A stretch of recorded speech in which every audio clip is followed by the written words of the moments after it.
And welcome to an introduction to Trimble FieldLink. Today's presentation is to demonstrate the power of Trimble FieldLink for set out for construction.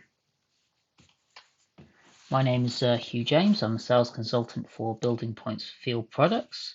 I specialise in Trimble FieldLink layout, especially around the construction arm.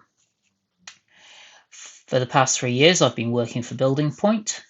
Before that, I spent 10 years as a dimensional control surveyor. I worked on projects such as oil and gas construction, high-rise construction, and remote locations work.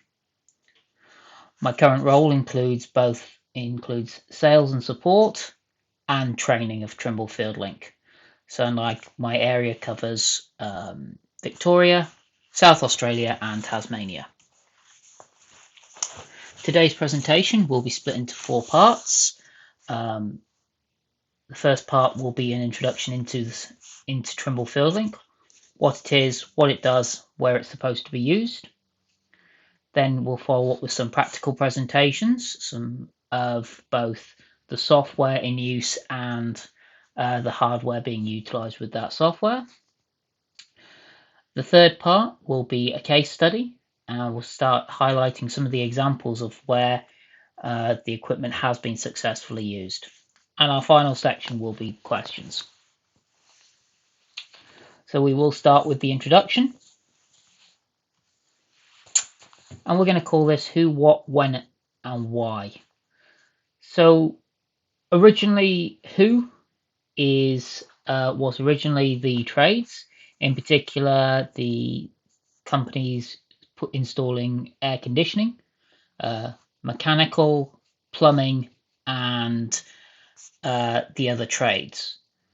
But due to the evolution of the software and the equipment, all facets of the construction industry can now benefit from Trimble FieldLink. Its original purpose was to remove the difficult parts of surveying so that trades can get an easy-to-use software that allows them to do what they need to do, but no more and no less. So based on this is not really equipment that is designed for use by construction surveyors, nor is it there to replace them, as there are tools that a surveyor will use in his setup that won't be inside Trimble FieldLink. Next section, the what.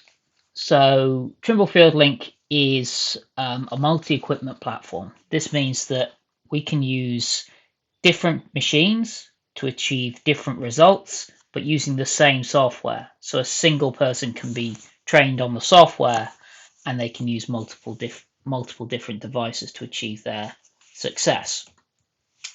So our first machine is our entry-level machine. It's called the RTS673. This is a simple self-leveling machine and has the advantage of being with a green laser setout. So this has been designed for your indoor trades, especially your high-rise. Next is our RTS673 and 773 total stations. So these are like a standard Trimble S9 series. They're 3 second. They have been ruggedized for the field and they have a HPDR red laser. The difference between the 673 and the 773 is that one has Trimble Vision and one doesn't. Next device is the Trimble RTS873. So this is a camera-driven total station with what's called a switchable high-precision green laser. So this means that it has a very small pinpoint green laser that can be turned on for working at distances when the red laser may not be suitable.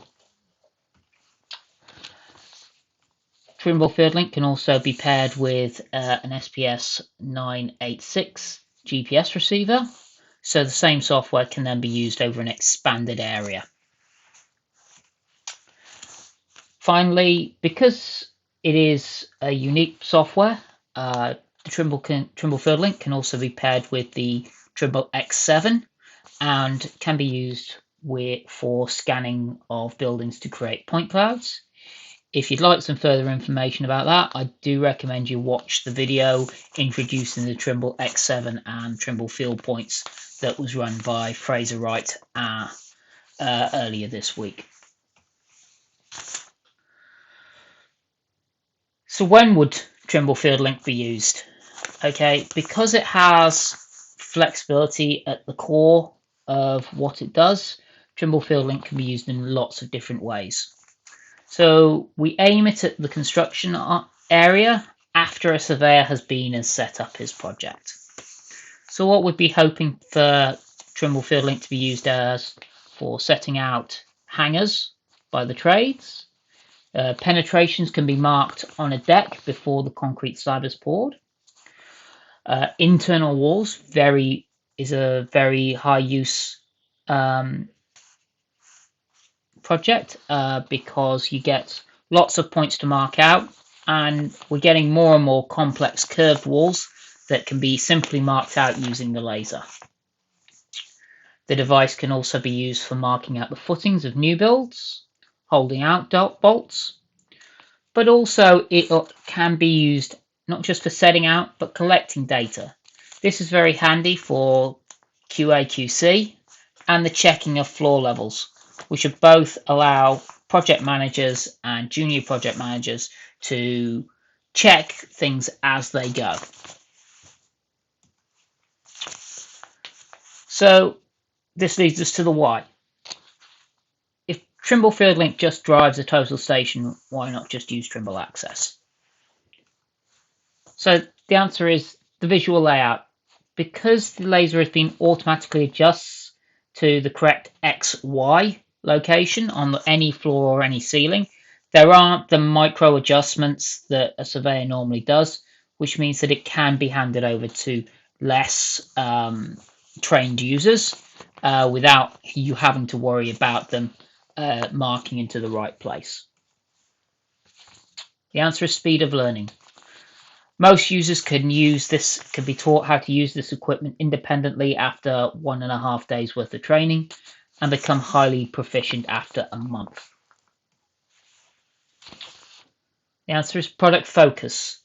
So Trimble FieldLink has been designed for the building construction industry, therefore it does do what the customers need it to do and nothing else. That means that there's no clutter on the screen and it becomes faster and easier to use. And finally, versatility. As shown in the previously, there are lots of different devices that can be hooked up to Trimble FieldLink, which means that the user can pick the correct device to suit the task at hand.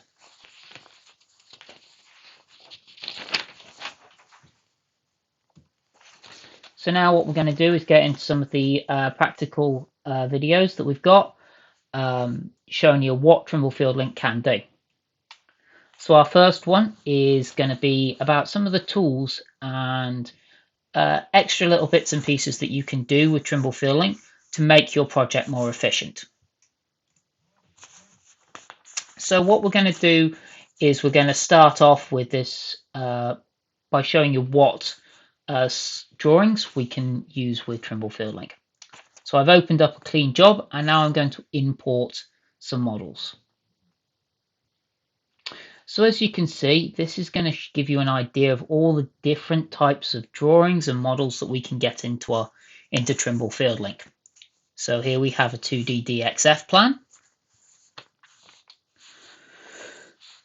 We have a 2D DWG plan, a 3D SketchUp model, a 3D DWG model, an IFC. We can also import CSVs, and finally PDFs. So what I'm going to do here is I'm going to show you how it can actually take multiple different types of models and merge them together. So I'm going to start on my DXF, and I'm going to select it here. As you can see, nice and orange. Hit the import button down at the bottom. It's going to import our model. Then we're going to select our DWG. And finally our IFC. Once all three of these have been imported, I can go up to my More menu here select map, and here we have all three models merged together. If I click on this zipper here, we have our standard view tools, and we can turn it into perspective mode and 3D orbit round our model. Zoom in and zoom out.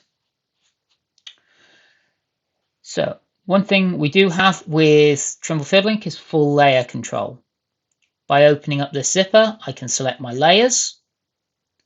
And if I want to turn part of one of the models off, I just simply click, and now our roof has been taken out and we can see the insides of our building. We've got our tracks, our pipes, and our units.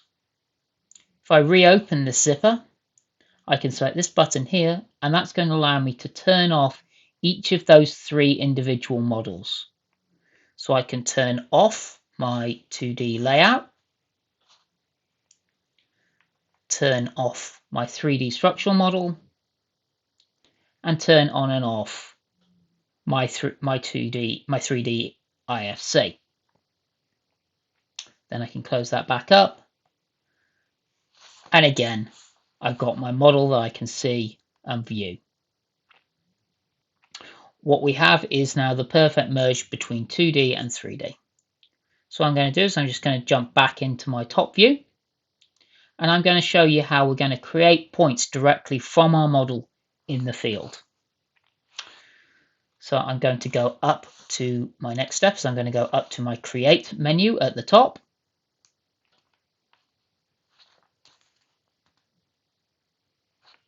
Like so. Select from model.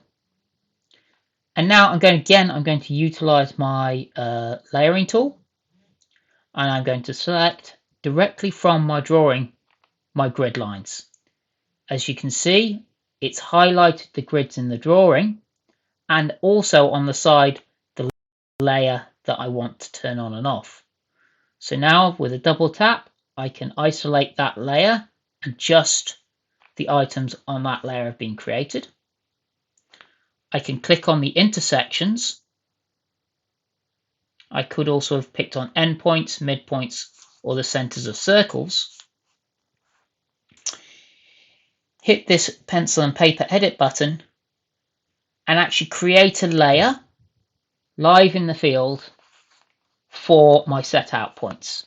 So in this case, I'm going to be creating my grid intersections. So I'm going to type in grid intersections, grid points into my drawing. Select the lasso tool, and it's created every intersection point. It's found them. I have these blue points that are going to let me check before I actually create. And now every intersection has got what we call a set out point created, ready for the field. Now if I tap on this eye, you can see I can click on each of these points and it's going to have its own X, Y, Z coordinates, as well as showing what the layer that they're on. This is important because when we lay it out, the true 3D coordinates of the point that we've laid out will be recorded, and we can have a comparison of those 2 points, either as a report or imported back into Trimble FieldLink. So one thing I was going to quickly show you is here my grid layer points layer has been created with these 3 dots. This means that it is it's a file with points in it rather than our def points at the top here, which has got these squares.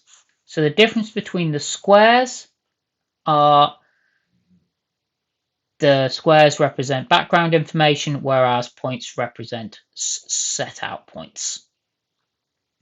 So again, I'm just going to flip myself into my perspective mode by selecting here, and you can see my points have been created in 3D on my model. So now what we're going to do is I'm going to turn it into my layout mode. I'm going to show you how that information would then be utilized. Simply all we have to do is click on one of those points, those white dots, and our machine will actually turn and move or guide us into our location if we were using the prism. So the clever thing about Trimble FieldLink, you don't just have to have the set out points, you can select your lines directly from your model, and with the tap of this I can add an offset, but in this case I'm not going to, and we can decide on how often a point appears along that line. So I'm going to change that to 1 meter, like so.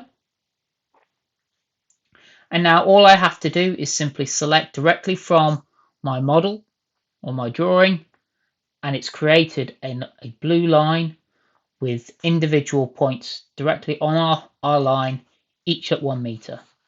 So if I want to then start laying out, all I have to do is click on one point at the start, it will lay that point out, and then it will just keep on tracking down the line until we've laid out all those points.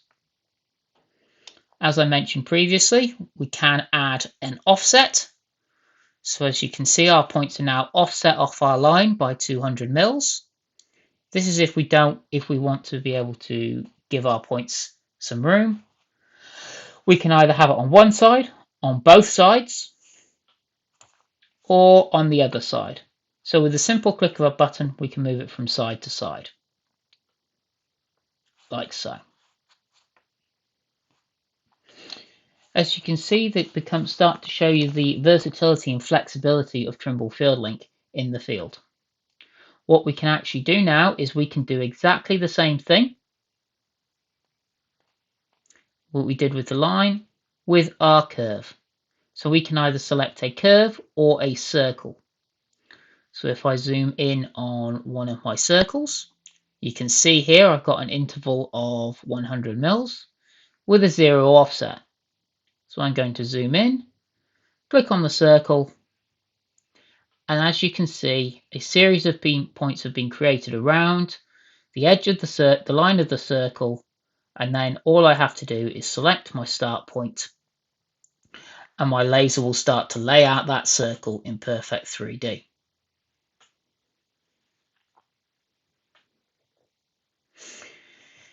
So pretty much any geometric shape can be laid out with the machine, and it's just a simple case of deciding on whether or not we want to laser in or if we want to use the pole and prism set out, because layout can be done with either. So now I'm just going to clear that out, and I'm going to jump into another tool which is very key. With Trimble FieldLink Office, we can actually select and rotate models and bring them in, even if they haven't actually been placed on the right coordinates. So if I return to my import and select my PDF, you can see here it's going to allow me, if I already have the scale of the drawing, I can actually input that, and I can actually type in off the list, or I can add a custom. In this case, we didn't actually get given the scale factor, so I've left it at 1:1, and I simply hit import. And now I'm going to return up to my Mac, and you can see my PDF has come in down the bottom here, whereas my main model is at the top. So our first job will be to move it, but also, as you can see, because our pipes are here running north-south, I need to check those to see whether or not they are in the right location and rotation. So again, I'm just going to use my layer tool, and I'm going to turn off my roof. We can see that the pipes that we're targeting are actually running east-west. So those east-west pipes, we will want to have our PDF rotated so that they match up. So now what we need to do is check the scale factor, and we can do that by selecting two known points on one drawing and compare them to the measurement of the same points inside our other drawing. As you can see, we have an inbuilt measuring tool. And now our first step will be to open the zipper select the model that we want to move, which will be slab and grid, hit the edit button, and now we can actually pick the model up and move it closer so that we can see our perspective. One thing I want to draw your attention to is that our model that we want to move is highlighted in one color and our main model stays in another. So if I select my edit button, I can input my scale factor, and I got that by dividing my two sets of grid distances. So that was 1.67 in this case, and I'm going to need to rotate my model by 90 degrees. So I'm going to leave that as it is, but if I wish to, I could change it. So now this leaves us with a simple procedure of hitting scale to make it the correct size, and just tapping one of these rotation buttons, and we can make the model rotate around 90 degrees. So now we have our drawing on the right orientation and the right size. We just need to have it in the correct position. So if I tap on this button here, I can pick the point of displacement. So I'm going to pick one of my grid intersections. And because we have a snap tool, it's going to go straight onto the intersection. Then all I need to do is pick my whole model up based on that point of movement, take it to the same location in the model, and as you can see, the 2 points are perfectly overlain.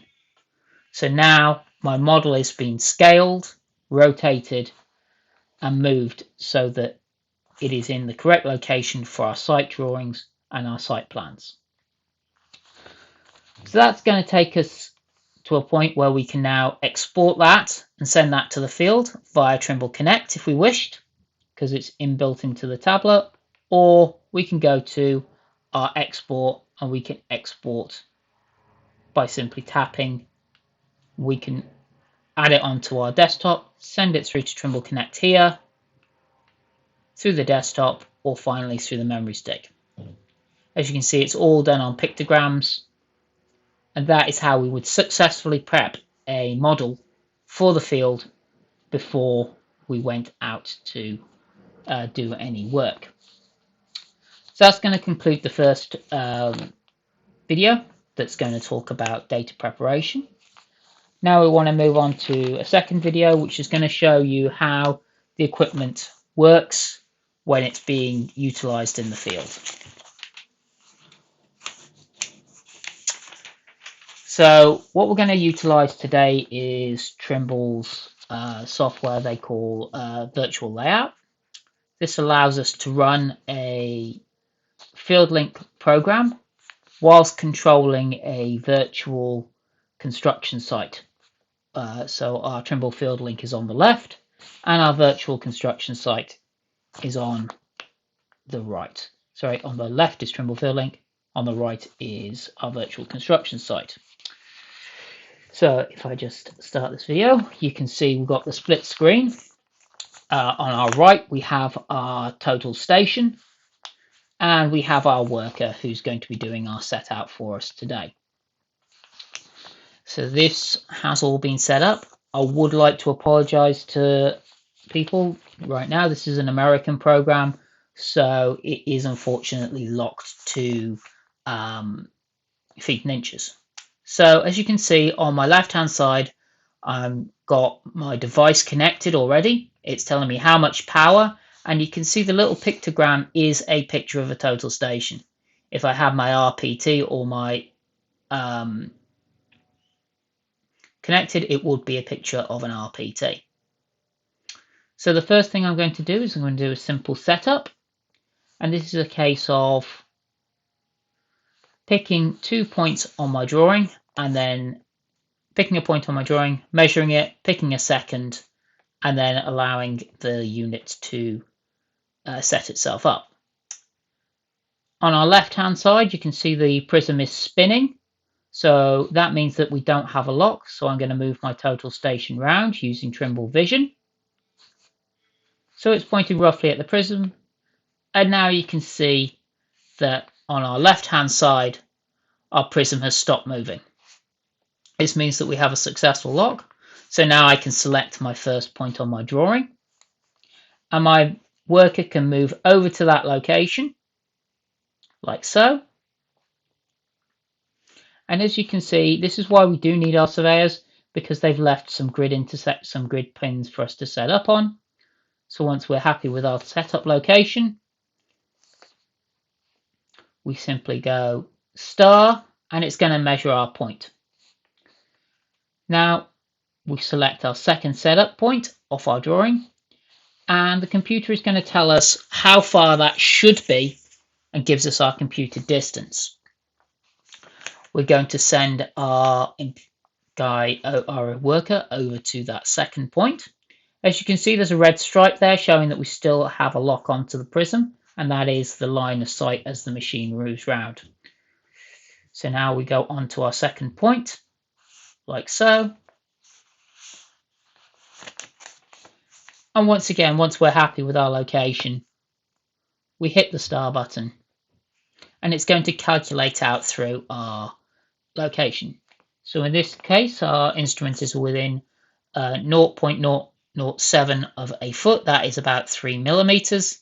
So for the sake of this demonstration, I'm going to hit set, and now our machine is ready to lay out. And that process again is just a very, very simple one. As you can see, I've pre-prepared some points.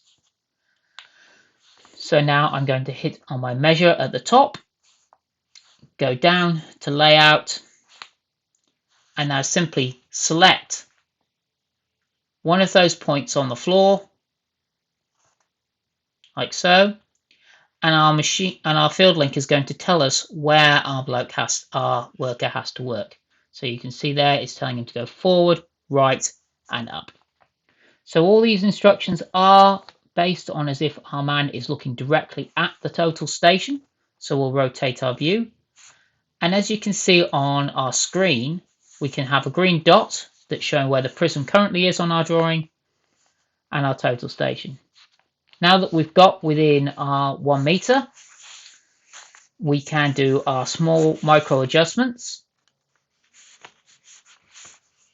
And I'm just going to keep on nudging myself into position until we get to a point where we're happy that we're within our tolerances for this particular project. So now with the next nudge, you can see we have a green screen. That means that we are now within the tolerances required, and we can lay out our point. Once we're happy, we can hit the star button, and it's been recorded.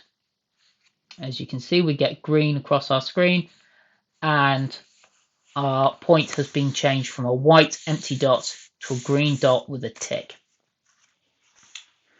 So we can lay out each point with a pole if we wish, or with a tap of the prism button, we can turn it into laser mode. This then speeds ourselves up, and we can tap on any of those points, and as you can see, the red laser turns, moves into location. It will do its height adjustment, and as you can see on the left hand side there, we had a 19.19 foot height error, but we are correct to the right location. So now all our worker would have to do is follow the laser, walk over to it, and mark it as a point ready for layout. Again, he's going to hit the store button down the bottom so that he knows that he's marked that point out and the device doesn't go back to one of those points. As you can see down the bottom, if we've used Trimble Field Points, we can add information that can be included into the layout, so the guys can put this information down onto the floor. So, for example, telling them that it is a box point, etc. So now what we're going to do is we're going to show you the line tool. If we select this grid line here, and again, you can see we have all our points set out, and we're having an interval of every 3 foot. So now I have to do is select one of those blue dots, like so, and I'll tap on the total station is going to now turn and move to that location. So it's there laying out directly onto the line, ready for us to walk onto. We can hit store, and as you can see, it's offset at 0, and it's telling us how far down that line we are. It's also giving us a height error of 0.030 foot. Okay, so it will change that automatically. One of the great things about the Trimble FieldLink visual layout is it means that it can be used to lay out between the floor or the roof off a 2D plan. So if we want to lay that point now out onto the roof, it is also a simple process. So I select on my roof to floor. It's going to ask me to measure the roof one time. And that just is a simple process of turning the total station so it just points up at the roof in any location. So I can do this manually, or I can do this with my Trimble Vision. And once it's stored the theoretical location of the approximate location of the roof, it hits aim, and now the total station moves and actually lays our point plumb up in the roof. So now we have a point that's in the roof, plumb, as well as in the floor. We can store that, or if we want to, we can check it, and we can move it back between the floor and the roof with a simple tap of a button. Like so, and you'll see it will do its adjustment, settle into position. So now, once I'm happy and I've stored that point, to move on to the next point, all I have to do is tap on this arrow, and the laser is going to move automatically to the next closest point. It will do its calculation of its height change and set. Now, all I have to do if I want to move that onto the roof is click on the up and then aim. As you can see, there's no need to remeasure the roof. It's remembered it from its last time. So now it's switched its point onto its roof. And I can actually hit store. And that 3D location of the height of the roof is going to be stored inside our machine ready for export. And then with a tap, we can move along the roof line. So I don't have to go and keep on returning back to the floor. I can choose then to go back to the floor in any time I want. So as you can see, we can easily flip between roof and floor without any problems. And we can lay out a line. So the next tool we're going to show you is going to be the curve. So as you can see, I've added a curve into my drawing here. And I'm just going to select our curve tool, select our line. Once again, we have points going around the arc every 3 foot. So now all I want to do is tap on one of those points. Total station is going to turn and move onto that curve. So you can see the laser is pointing to our arc point that we selected. Sorry about that.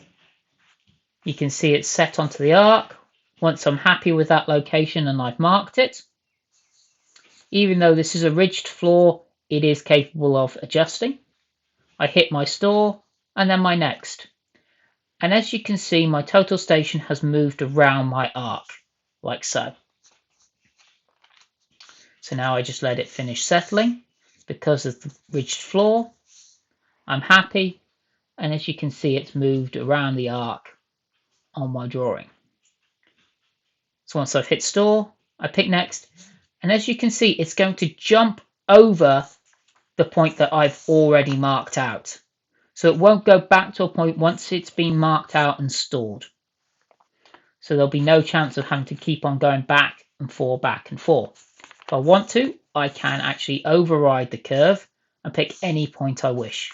Decide that 3 foot is too far, too close together, I'm going to do further apart. And once again, I can just hit store. That point has been marked out and it's going to go into my QA/QC document. So as well as being able to mark points out, we can also collect information. So we can either use our pole and prism or our laser. So I'm going to stick in my laser mode for the moment. And as you can see, we have a lift core behind us. So if I close out of my collect tool, my layout tool and go into my collect tool, like so. I can now turn my machine and collect items. First thing we want to do is we want to create a layer, so I can call it as built, and I can give it the point any name I want. So in this case, I've picked T10. Because I'm picking up a lift core, I will just move it round to the lift core. I want to know its position in its east-west. So I'll just pick a line. And then it's just a simple case of pressing star, and it's going to record that point. So now I just want to drive it round using the vision, or again inside the total station, to another point and hit star. And as you can see, this white line has been added onto my CAD plan. This tells me the true location of my lift core for my as-built purposes. So we can do an as-built with the laser, or if I turn it around back towards my worker and push it up onto the prism, what this allows us to do is lock back onto the prism, and our worker can actually walk over to the item he wants to measure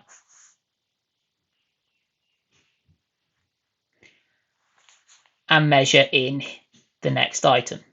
So as we saw previously, there was a little apron on the lift core, so he's going to go over to that apron, right onto the edge, put his pole onto the edge, keeping it level. Once he's happy with his position, we can click the star button and it records the point, and he can walk down the apron and the total station will follow him. And now he hits the star again, and that edge of apron has been recorded. So as you can see, the apron is slightly offline and on a slight curve, but should be in tolerance. So that's pretty much going to conclude our practical presentations of Trimble FieldLink. Hopefully that's given you an idea of its flexibility. We don't just have to collect lines, we can collect points and curves as well. So now we've completed through our ideas of how it works. We're going to show you where it works. So we've got 5 case studies of where Trimble has been successfully integrated into different parts of the construction industry here in Australia. So the first one is the Trimble RPT is being used by Highrise Plumber. So the reason that they looked at it originally is that they wanted to reduce the number of people required to set out, and they wanted to also increase the speed of their set out. It was currently taking them 2 days with 2 men to set out a floor on a project. They managed to reduce that down to 1 man doing it in half a day. Secondary benefit for them meant that because they knew that their points were going in correctly, they could work east to west across the building, meaning that items could be installed whilst set out was still going on. I mean, they didn't have to work in their standard way. They didn't have to work wait till all their mains were installed before they started installing their sprinklers. This reduced their standing time and increased their overall efficiency. Because of this, preferential access was given by the builders who want to get the benefits of the technology onto their site, allowing them to meet their tighter timetables. So by giving them a little bit of extra time at the start, they saved a whole bunch of time as they went on. Because of these cost savings, they were able to target major blue ribbon projects that they previously hadn't thought about being able to do. Again, this is another use case for the Trimble RPT. This was purchased by a set of residential building inspectors. What they wanted to do was they wanted to digitize their process, as has been the same for years and years, to give themselves a competitive edge in the marketplace. As a direct benefit of having this system, they were able to win an exclusive contract with one of the tier 1 mass builders here in Victoria, as the builder gets the benefit of digital reports quicker, which are more accurate, and they can provide information that they would previously not have got. So these particular inspectors were able to load SketchUp directly into their T10 tablets, and that means that the data can be moved into the drafting program and a report can be created whilst they're sitting in their trucks on site. So that's meant to a more efficient workday without them having to go home and then spend the evening prepping all their data. As a side thing, they have been used now by the concreters to do extra QA/QC checks on the flatness of the slab and mark out any places where there is an inordinate amount of cutting or filling to be done. So all that's done in the same visit, which means that one visit now pays itself twice over. Next machine is the Trimble RTS873. So this was purchased by a rigger and crane operator who wanted to reduce his standing time on projects that they were not being compensated for. This is while he waited for surveyors to arrive, waited for scissor lifts to become free, or for the area that he wanted to work in to be cleared out.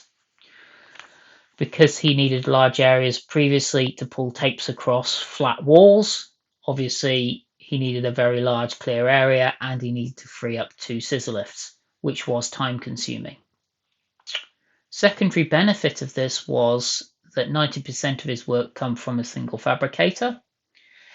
Because his results of his set out were being fed directly back into Tekla, it meant all the cut sizes were correct first time for the fabricator, which meant the fabricator reduced its rework and it secured a pipeline of work with that fabricator for the crane and rigging operator. Both the crane operator and the owner are colorblind, so they didn't want to use red lasers because they couldn't see it in the sun, and the RTS873 gave them that high precision ability that they could see without having to do much messing about. Because you can change the intensity on the RTS873's laser, it means that you can lay out onto virtually any surface by changing the intensity to always make sure you're getting a good return. So that's given them a lot of confidence that they can go to site and do the layout that they want to do. Our next case study is for the Trimble 773. So this was purchased for a remote location job. It was a blue ribbon job in a remote location in Queensland. And basically their problem was that they wanted to set out, but they didn't want to have hire a surveyor and have him permanently flying in and out. So they purchased the 773 to hand over to their excavator operators and their leading hands so they could do the mark out and set out themselves. So as the project progressed, the crew got more and more confidence dealing with their set out, and this let them set out items that had not been originally budgeted, for specialist set out, and they could take that on themselves. These include the feature cutouts, such as the concrete gull wings that you can see in the picture. Because of the blue ribbon nature of this, there were a lot of these very strange shaped walls and curves in the design, which the guys could simply take off the drawing interface and they didn't get overwhelmed by this design. So this was able to make them feel more comfortable and happier. Because of the successful use of the RTS, they were more encouraged to open doors to other equipment, such as scanners and drones, which they now both use. Finally, we've got our Trimble 673. So the users on this are junior project managers and project coordinators. So the original reason for this purchase was they wanted to do QA/QC checks on the subcontractor's work and spot verifications of the build as it went on. So as they progressed, they found that every so often the subbies needed a point putting out, but that was slowing them up because they were having to wait for a surveyor. So with this device on site, they could quickly jump out, set the point out for the subby, so it didn't give them an excuse to stop working, send guys away from site. This meant that the project kept moving at its high pace. Because more and more projects have benefited from the equipment use inside the firm, they have embedded it into their entire workflow. This means that as the users progress inside the structure of the company to more senior work, they were able to then train their replacements without any fuss. So the chain have never got broken because they had their own workflow and they were able just to pass that workflow on through the line without any problems. So they've actually gone through 5 or 6 different users, and they've still kept that same original users still working inside the company. So they've just progressed up through the ranks, but the RTS has just been passed from user to user. So because the RTS can use multiple different types of files, it's meant that the same device that they purchased has been able to evolve with construction, and especially as they've moved from AutoCAD into the Revit field, the RTS has been able to keep up with that, and so has Trimble FieldLink. So it never became a defunct old item or one that they couldn't utilize. So that concludes our presentation for today. If you've got any questions about the software, the hardware, please feel free to give me a call on my mobile, or send me an email at hughjames@buildingpoint.com.au.